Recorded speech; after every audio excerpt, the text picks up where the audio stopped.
Share market কী দিয়ে চলে জানেন? সাইকোলজি দিয়ে চলে।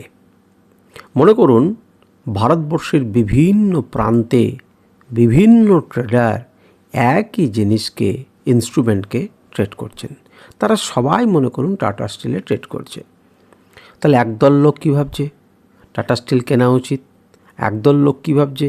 টাটা স্টিল বিক্রি করে দেওয়া উচিত। খানিকক্ষণ পরে আবার একটি দল কী ভাবলো? টাটা স্টিল হোল্ড করি। একটা লোক বলল টাটা স্টিলে অপশানে যায়। অর্থাৎ এই গোটা মার্কেটে বিভিন্ন রকম মনোভাবের লোক প্রান্তে প্রান্তে মুহূর্তে মুহূর্তে তারা তাদের সিদ্ধান্ত নিচ্ছেন। এই যে সিদ্ধান্ত নিচ্ছেন তারা কিসের বেসিসে নিচ্ছেন? 10:40 একজন ভাবছে টাটা স্টিল আপ যাবে।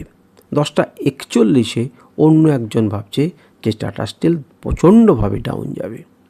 এই সমস্ত কিছু সাইকোলজির সংমিশ্রণ হচ্ছে এই শেয়ার মার্কেট। শেয়ার মার্কেট শুধুমাত্র কয়েকটা নাম্বার দিয়ে নয়, শেয়ার মার্কেট সাইকোলজি দিয়ে চলে। আর আপনি সেই সাইকোলজিকে ট্রেড করছেন।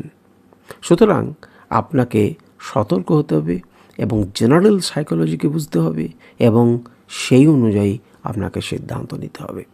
মন দিয়ে কথাগুলোকে ভাবুন যে সত্যিই তো আমি একটা স্টক কেন বাড়ছে, কেন কমছে এবং সেটা আরও উপরের দিকে যেতে পারে কি না। আমি যা ভাবছি পৃথিবীর সব লোকই তাই কী ভাবছে। যখন আপনার ভাবনার সঙ্গে পৃথিবীর সমস্ত লোকের ভাবনা মিলছে তখনই কিন্তু সবাই মিলে সেই স্টকটাকে উপরে নিয়ে যাচ্ছেন। আর যদি ভাবনা না মেলে তাহলে নিচের দিকে নামছেন। সুতরাং আপনি এই সাইকোলজির ওপরে কাজ করুন এবং ভাবনা চিন্তা করুন।